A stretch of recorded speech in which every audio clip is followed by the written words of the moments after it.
നിങ്ങളുടെ ഫേവറേറ്റ് സീരിയലുകൾ ടിവിയിൽ വരുന്നതിന് മുൻപേ സൺ നെക്സ്റ്റ് ആപ്പിൽ കാണാം. ഇനി എല്ലാവർക്കും മുൻപേ കാണൂ. ഇപ്പോൾ തന്നെ സൺ നെക്സ്റ്റ് ആപ്പ് ഡൗൺലോഡ് ചെയ്ത് സബ്സ്ക്രൈബ് ചെയ്യൂ.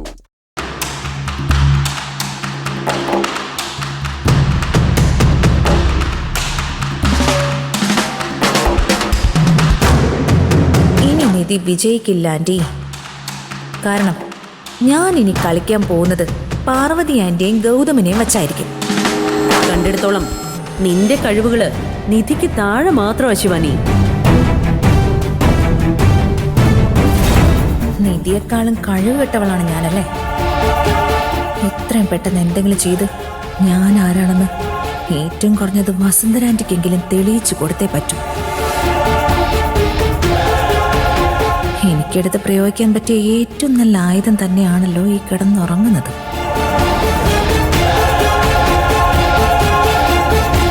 കിടന്നുറങ്ങുന്ന ഉറക്കം കണ്ടില്ലേ?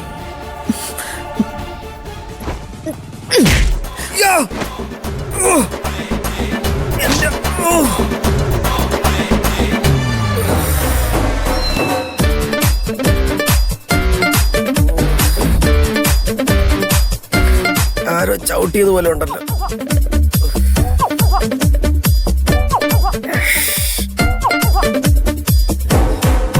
സ്വപ്നം കണ്ടതായിരിക്കും. സ്വപ്നത്തിൽ ചവിട്ടുകൊണ്ട വേദനിക്കില്ലല്ലോ. നല്ല വേദന.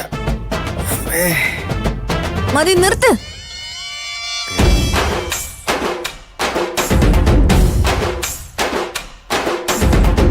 എല്ലാം മനസ്സിലായി എനിക്ക്. എല്ലാവർക്കും ഗൗതമന് മാത്രം മതിയല്ല. അപ്പൊ എന്റെ പ്രണവാര പ്രണവ് നിങ്ങൾക്ക് ആരുമല്ല അല്ലേ? ഒരു മനുഷ്യൻ സാധുവായി പോയെന്ന് കരുതി ചവിട്ടി തേക്കരുത്.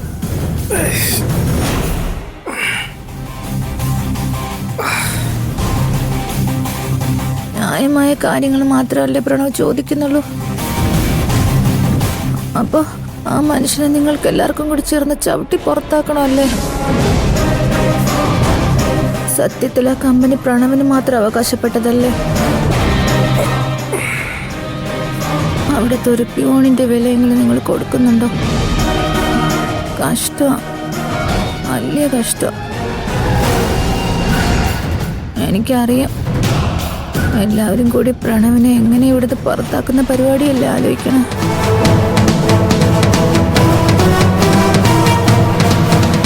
പ്രണവേ, സൂക്ഷിക്കണം പ്രണവേ. നോക്കിയും കണ്ടു നിന്നില്ല എങ്കിൽ തെരുവിലായി പോവും പ്രണവ്. എല്ലാവരും ചേർന്ന് തെരുവിലാക്കും. പക്ഷെ പ്രണവ് എവിടെ ആയാലും ഈ ശിവാനിയും കാണും കൂടെ. ഏതവസ്ഥയിലായാലും കാണും ഞാൻ. എൻ്റെ ജീവനാ പ്രണവ്. പ്രണവിന് വേണ്ടി ഞാൻ മരിക്കും. മരിക്കും ഞാൻ, മരിക്കും.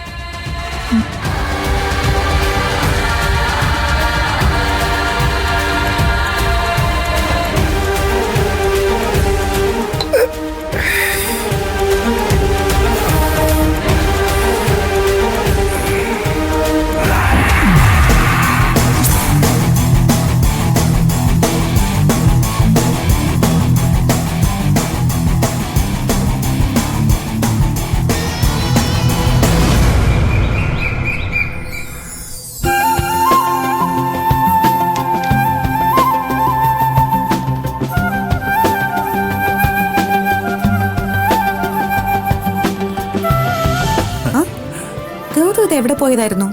ഇന്നേ എന്റെ അമ്മയുടെ പിറന്നാളാ. അതത്ര നിസ്സാരമായിട്ട് ഒരു കേക്ക് മുറിച്ച് അവസാനിപ്പിക്കാൻ പറ്റുമോ എനിക്ക്? ആ, അതിന് രാവിലെ കാറും എടുത്ത് പുറത്തു പോണോ? ഗൗത എവിടെ പോയതായിരുന്നു? ടെക്സ്റ്റൈൽസിൽ പോയി, ജുവലറി പോയി, ഗിഫ്റ്റ് ഷോപ്പിൽ പോയി, അങ്ങനെ കുറേ സ്ഥലത്ത് പോയി.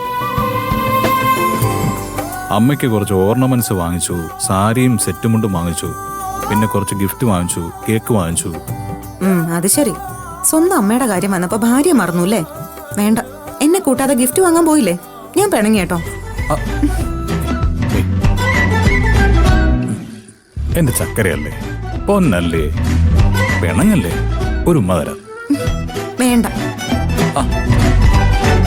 അങ്ങനെ പറയല്ലേ. പിണങ്ങാതെ ഞാൻ കെട്ടിപ്പിടിച്ച് ഉമ്മ തരാം. ഇനി അതൊരു അവസരമാക്കി എടുത്ത് മുതലെടുക്കാൻ നോക്കണ്ട. മോന്റെ പാട് നോക്കി പോ. നീ തന്നെ ആലോചിച്ച് നോക്കി.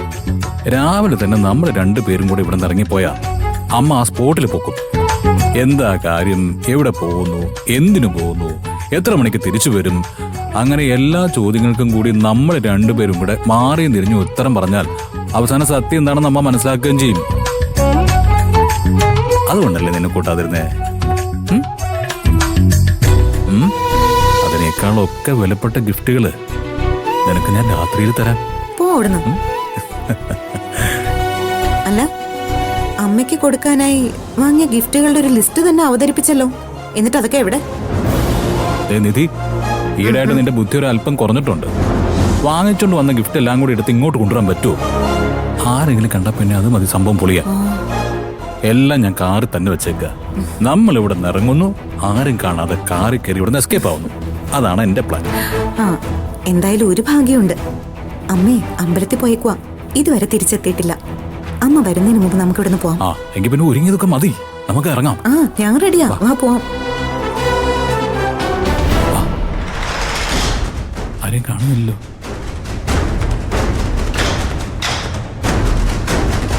ഇവിടെയൊന്നും ആരെയും കാണുന്നില്ലല്ലോ. ആ, അതെ, നേരത്തെ എന്റെ കാർ എടുത്ത് പുറത്തേക്ക് പോകുന്നതാണ്. രക്ഷപ്പെട്ടു. അവരും കൂടി ഇല്ലെങ്കിൽ നമ്മൾ വിജയിച്ചു എന്ന് പറഞ്ഞാൽ മതി. ഗൗതം, അമ്മ അമ്പലത്തിൽ നിന്ന് വരുന്നതിന് മുമ്പ് നമുക്ക് ഇറങ്ങണം. പിന്നെ അമ്മ വിളിച്ചു ചോദിച്ചാലും നമുക്ക് എന്തെങ്കിലും പറഞ്ഞ് അഡ്ജസ്റ്റ് ചെയ്യാം. ഞാൻ അമ്മയ്ക്ക് വാങ്ങിയ ഗിഫ്റ്റ് മുഴുവൻ കാറിലിരിക്കുക. പാറുവമ്മ എങ്ങനെ വന്നത് കണ്ട പിന്നെ മറുപടി പറഞ്ഞ് ഊപ്പാട് വരും. വന്നേ.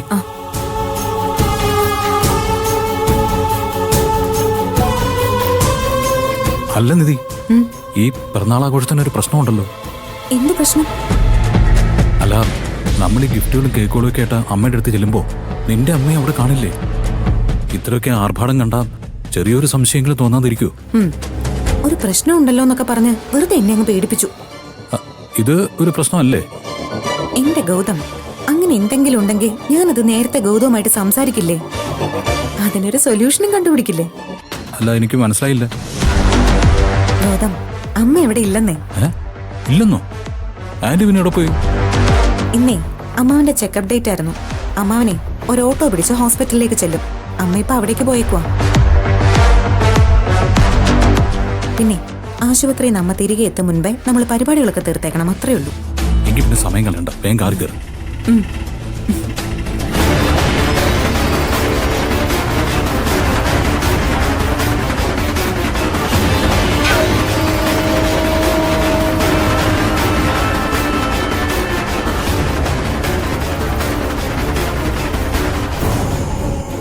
അല്ല, നിങ്ങളിത് എവിടെ പോവാ?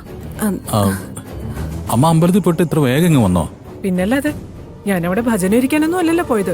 ചെന്നു, ഒരു പൂജ നടത്തി, പ്രസാദവും വാങ്ങി പ്രാർത്ഥിച്ചിറങ്ങി. പൂജയൊക്കെ ഇത്ര പെട്ടെന്ന് നടത്തി കിട്ടിയല്ലേ? ഇതിപ്പോ അവളുടെ പിറന്നാളായതുകൊണ്ട് പോയതല്ല. ആരുടെ പിറന്നാള്? അത് എന്റെ ഒരു പരിചയക്കാരി, അത്രേ ഉള്ളൂ. അല്ല, നിങ്ങൾ എവിടെ പോവാണെന്ന് പറഞ്ഞില്ല. ഞങ്ങളും ഒരു പിറന്നാൾ ആഘോഷത്തിന് വേണ്ടി പോവാ. പിറന്നാൾ ആഘോഷത്തിനോ? ആരുടെ പിറന്നാള്? അത് പിന്നെ എന്റെ ഒരു ഫ്രണ്ടിന്റെ വൈഫിന്റെ കുഞ്ഞിന്റെ പിറന്നാള്. എന്തോ നടാ ഇത്? ഫ്രണ്ടിന്റെ വൈഫിന്റെ കുഞ്ഞോ? എന്തിനാ ഗൗതം ഇങ്ങനെ വളച്ചു കെട്ടുന്നേ? ഗൗതമിന്റെ സുഹൃത്ത് രാഹുലിന്റെ കുഞ്ഞിന്റെ 1ാം പിറന്നാള്, അതിന് പോവാ ഞങ്ങള്.